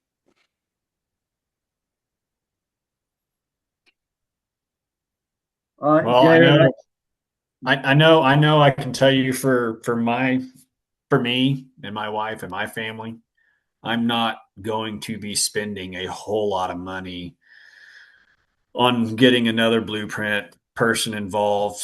I'm going to keep sticking with the one I got. And I like the thought of getting a college involved. But I mean, there's 4 more months in the year, but that's probably going to be a final project for them. And I don't. I'm trying to figure out how to make this work so I can provide a home for my family. And I've been trying to get information from this group of gentlemen for 2 months, and they keep telling us we're going to get some information on what we need to do and what we need to look forward to next. And I don't get it. And Jared, I appreciate you did talk to me, and I did change the blueprints one time and took some windows out and changed some windows out. And I don't have a problem changing it again if that's what I have to do. But Yeah, when just I'm need, told, but when I'm told, or my wife is told that we're going to get some information What within a week, can we have it? and we haven't received it, I'm starting to feel very, very neglected. And I don't mean that in a bad way. I just mean that in the sense that if you t- if I tell you I'm going to come to your house and mow your lawn and then I don't show up for a month, what does that make me? Does well, that make sense? Derek, let me just answer yes, you're right to think that way, but you have to realize that from our perspective, we, in that period of time when we said we would get back to you in a week, in that period of time, we basically discovered that the measurements that you gave were incorrect. Okay. And as we are not architects, as soon as I got those drawings from you, I sent them to professional architects to get their responses. They don't come back to me immediately. I had to wait 5 days to hear back from them. These We never So, got feedback so from the Joe, December meeting. so Joe, as a president of a historical board, correct? You He's should the chair of the inform Historic Preservation Commission. the preservation. What I'm sorry, whatever he is. Then you should inform us. Hey, sorry, I sent it to a historical board. They haven't got back to me yet. I'm a grown man. My wife is a grown woman. I understand things take time. And I don't have a problem with that. I'm just trying to get stuff figured out. So when I am told that I'm going to receive something, I expect some form of notification on what's going on. But That's we kind of like apologize for that, and we'll definitely be better at communicating, and I'll make sure of that by being involved in the process. I mean, what it sounds like is that the way it is now to some of the members, it doesn't meet the guidelines whatsoever. Yeah. And then also, like, in the spirit of cooperation and trying to move along, perhaps there could be some compromise made by addressing the massing and making it just more congruent with the historic character of the district and of that neighborhood, that particular part of it. Like every property owner that buys a house in the historic district, like those historic guidelines is the guidelines in which something is designed. I know that the communication and the feedback that you were getting directly, that's very unfortunate the way it happened. And I guess just this board needs to decide if this concept whatsoever and any kind of adjustment is going to be acceptable to them, or if not, then they want guidance on what compromise can be made, which at this time it's massing, the roof, and at least the matching materials and the matching windows. Does that make sense to everybody? Yes. Yes. Yes. Okay. All right. Derek, this is Mike, and I just want to let you know. I really, really want your family in a house, and I really want to get a solution to this as fast as possible. Sounds like you've got an idea. Sounds like you've got a pretty clear idea of what you want to do. We're going to meet in a week, right? Yeah. So, how quick can you get us that idea so we can move on?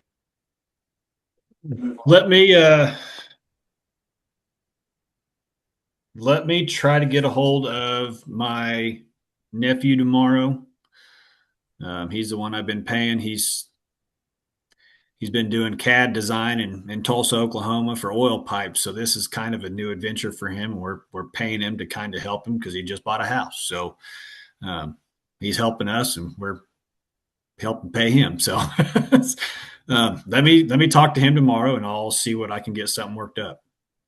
And I think a site plan is what I saw multiple times, a site plan that shows this building in relation to the other buildings on that property. Okay, I have a question. I stated nobody else is. Joe, are you going to ask every one of it? I've already stated. I think it's important for them to know what the criteria is that each one of us is basically. We're not voting on anything, but to me, as the height of it doesn't cut it, and to me, if it, I get it when you drop off that top, you need to have it extended, and preferably it'd be a lot better to extend it south than north because that would be towards the alley. But I still feel that for a compromise to get that height for it to go which would be the east side, he needs to know that on any kind of design. Because there's no use him submitting and his wife submitting a longer drawing and then saying it's not going to work on. It has to be towards the alley. That they need to know that, I think. Well, and he's saying the electrical is on the west side. And that's the reason I'm saying on the compromise they're going. Yeah. Going okay, that's the reason I'm saying I would like to have it go towards the alley. Right. I'm trying to work something where, but I do not like it. That's wrong word. So Yes, my other okay. So my other problem with the going towards the alley is besides the power. I mean, I probably could do a little bit of an offset and get somewhere back in there. Um, but I don't know where is it 20 foot from the property line? The On the back? setbacks, the setbacks in the, is that limited multifamily? Yeah, the I back. I don't, yeah, I mean, I can look it up real quick. sorry to interrupt you. I just couldn't I remember remember that. these from the back. I thought it was 15 from the front and 7 from the sides. Yeah, let me just look it up real quick. It might be just 5 from the back. Yeah, I think it is just 5 from the back, but let me look it up Yeah. just to be sure. Somebody knows. They've got it out now. Yeah, there's an outhouse, so there's a little. Yeah, sorry to interrupt you.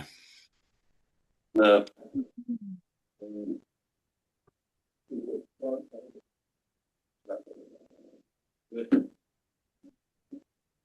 Yeah, it'll just take me a minute. If y'all want to continue your conversation, I'll find it. Limited multifamily. A question. So I've heard conflicting information with the windows. Are you wanting the windows to match the guidelines, or are you wanting the windows to match the structure that's existing? Because I've heard both. So I just want to make sure that whatever I write down is what you're actually saying that you guys want on this new Well, concept. Leah, for example, the windows on the front of the rock house follow the design guidelines to a much greater extent than the ones on the other sides. So the ones that end up facing the Henson Street might complement the ones that are on the front there, and the ones that are on the side, especially the south side there, the configuration could complement in some way the ones that are on the old part of the house. That's would be how I would put it. Okay. And I think Jared has some other ideas with regard to, for example, configuration on the north side. One thing I had thought of earlier. I mean, where are the bedrooms in this place? They're all in the new addition. On the second floor? Nope, there's one on that one. There's a room and a storage room on the first, and a room and an office on the second. So Hmm, that's So some if of it those- goes down to one story, it's going to be 2 bedrooms. One's going to be in the front, one's going to be in the back, is likely what it will be. But And that's where you will have to have egress windows in those Yes. rooms. Yeah. Yep. So in the setbacks for limited multifamily, it's 15 from the front, 5 from the back, 5 feet, and then 7.5 from the side of the property boundary. So the 7.5 feet. So that's why also a site plan showing the location of the building in relation to the other buildings, as well as showing the setbacks, the property lines and the setbacks of the proposed addition would be very helpful. Okay. I don't know what you were talking about there with regard to the electric stuff, but I mean, there's no way that you could consider having the lowered building go towards the alley rather than the front. Well, so the other problem with that is that also then brings the grade of the dirt from the alley about 4 foot back up onto the property. I mean, so I'm going to bury my structure back into the dirt. That outhouse sits about 3 foot. I'd say at least 3 foot higher than the back door on the actual structure. Does that make sense? I think it's making sense. The outhouse is higher than the actual rock house, the rock shed or rock house, as you guys call it. And then the alley is actually, I think the alley might be just a hair higher than the actual. I'd have to actually look. I've never looked. What were we saying, Mike? Oh, I was just trying to clarify on as I'm reading this blueprint, I think the structure you've got here is 6'11". from the property line. Is that, am I reading that right? I just want to make sure that 611. 6'11" from the edge of the house to the property line. I'm trying to be 7.5. So I just, Yeah, okay. I don't know, my PDF viewer just crapped out on me, so I can't share the screen. Yeah, I've got it. okay, yeah. And it says 6'11". So just want to make sure that that's clear that it's supposed to be 7.5 feet. Right, the setback on the side would be 7.5 feet. Right. Yes. Yeah. Yeah. Everything I've done, I've made sure to include that setback. What does it say on the drawing? It says 6'11". 6'11", the distance between the addition and the property line? Yeah. Yeah, so I mean, that the setback there is 7.5 feet. And so even that would require a whole nother variance application from planning and zoning to have it less than 7.5 feet. Which one do you have? The reason that having that So slide 6 inches, is so important. 7 inches. Which one do you have? I think that's the most recent. Schematic drawings. It's dated 2/14/26. East elevation view.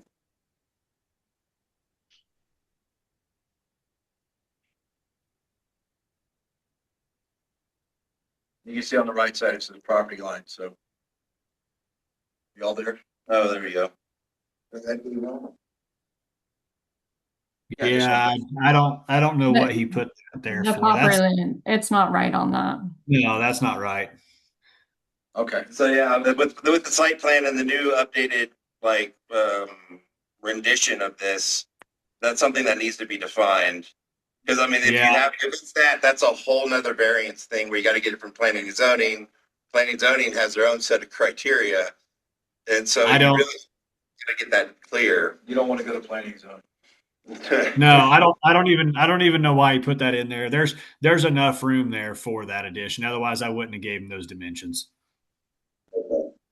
So yeah, just on any updated plans you get, and then also with the site plan, that needs to be included in that.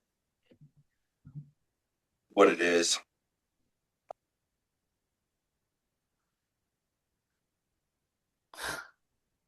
I see it there now. Yeah. Yeah, I don't know why he put that in there. Jared, do you have anything more to say or suggest with regard to what we need to see and communication and so on?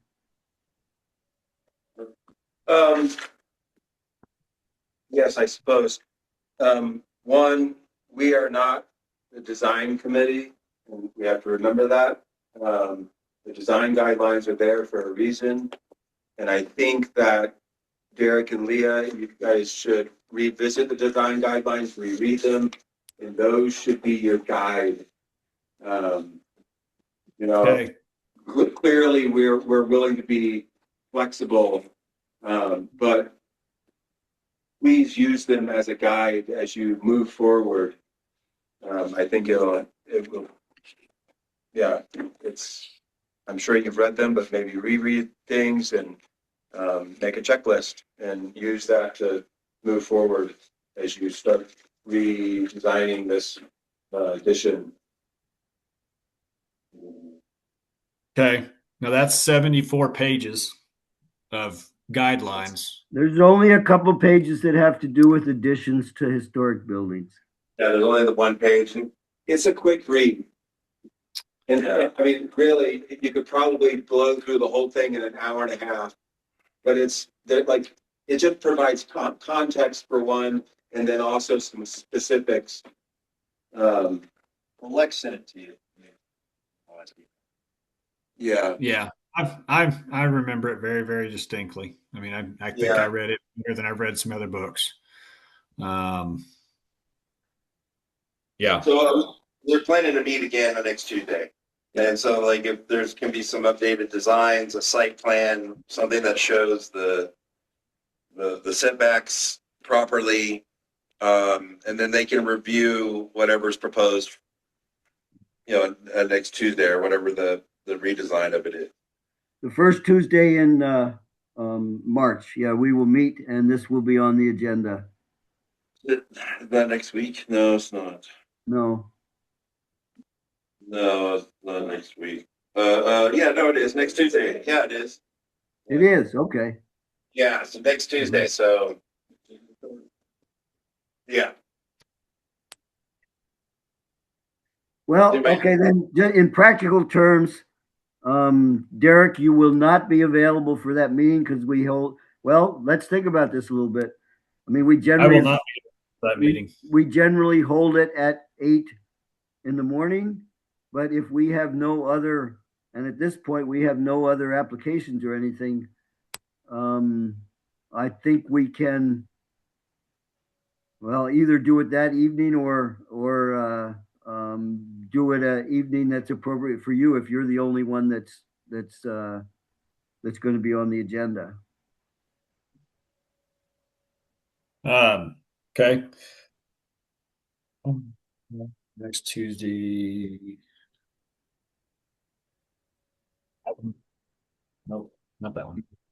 I'll have to look at my schedule. I should be available next Tuesday, but I mean, or not in the morning.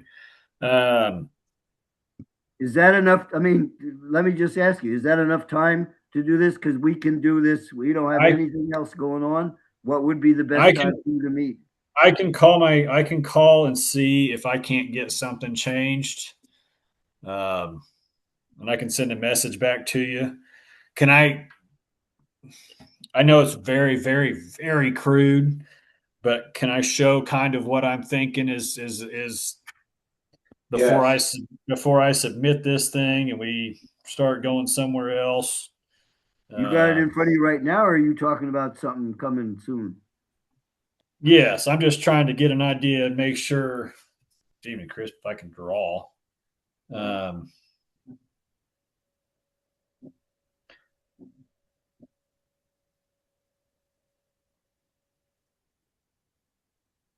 So awful. I don't know if you can see that or not. Is that better? Start talking. So let me see if I can make it to focus on you. So, dumb question. So this right here would be your gable roof on the end coming out the front. And back where the addition's at, it would come back up. And my question to you guys would be, is how high would you guys allow us to go? Or do I need to try to stay within a foot or two? Or, I mean, it's all going to be dependent upon what Gabe says. I mean, and it's not so much, they don't allow anything. It's them comparing a design to the guidelines and see if it's appropriate for the historic district, character of the district. Yes. So without them seeing a concept to compare it to and a site plan, I don't know, maybe y'all can from looking at that and tell them to move forward, but it just it's not enough detail. It's not enough detail. No, it's not enough, and it has to be from a little bit more than one perspective. I mean, if I'm sitting in Derek's shoes right now, I mean, we're asking for this. I mean, there's a possibility that we might say, "Oh, that's so weird looking. We don't want that. Go back to the lower the 2-story thing down to whatever you can." But I mean, I'm hopeful that this thing can work. If there's any way that you can have this moved back on the property rather than going out in front, I think we would be very happy with that and could move forward very quickly.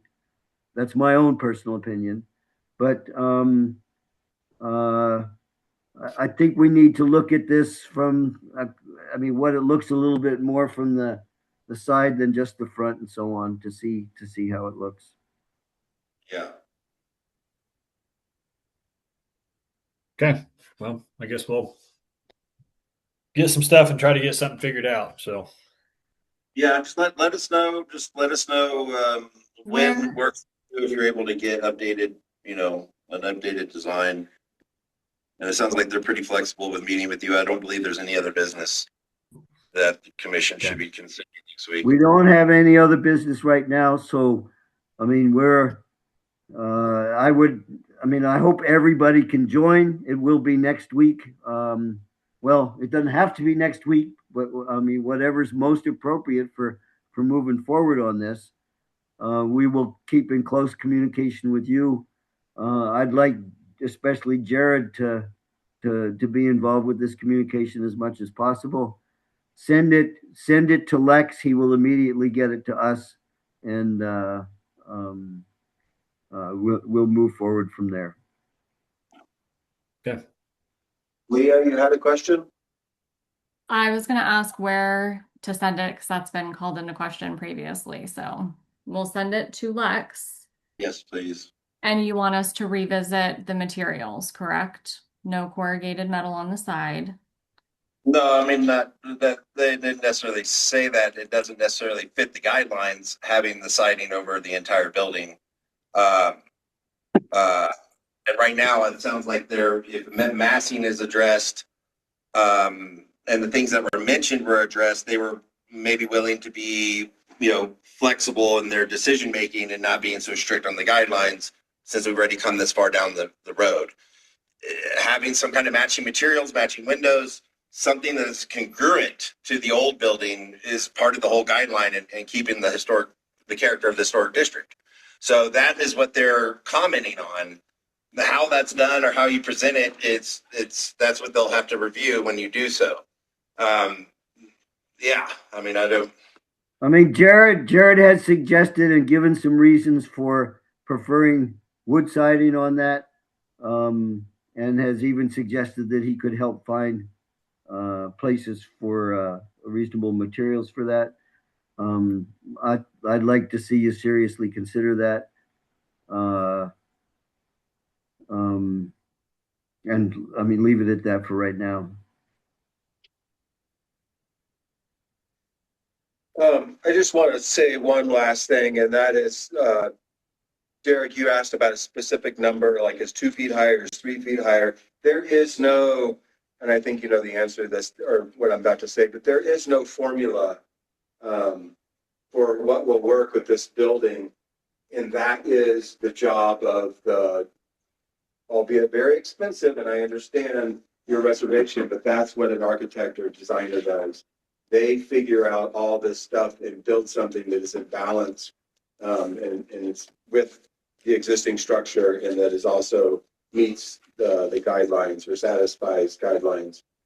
So I don't want to, I hope we're not coming across as withholding answers from you. We don't have those answers at our disposal.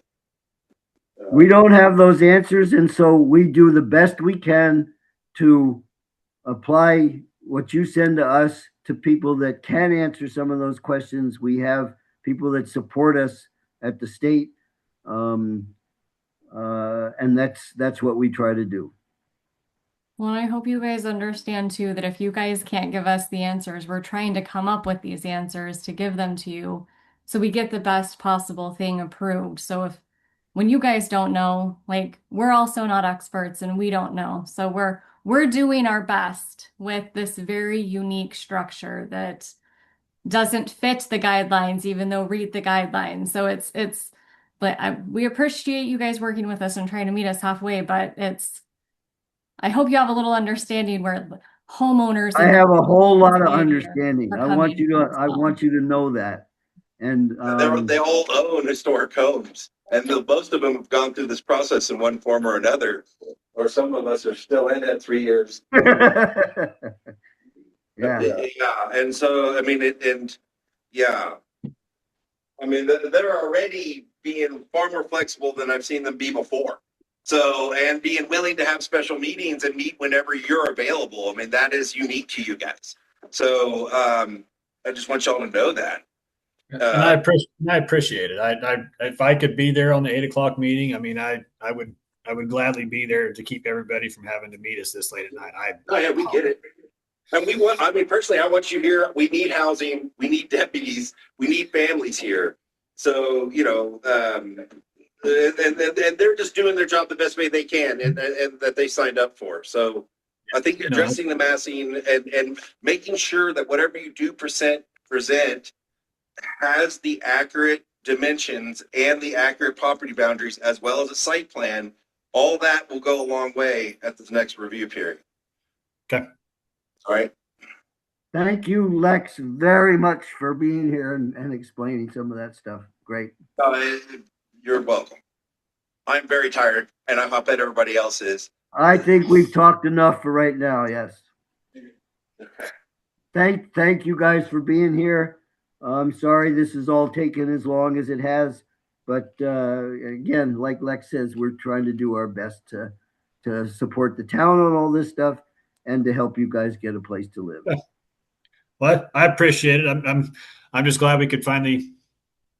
We'll nix the 2-story. We'll try to figure something else out, and we'll go from there. I mean, that's the nuts and bolts of it. Thank you, Gary. Thank you, guys. Thank you very much. It's it's 9:15 where you are. I'm 9:11, and we're closing the special meeting of the Historic Preservation Commission. Thanks a lot. Good night, everyone. Thank you, everybody. Have a good night.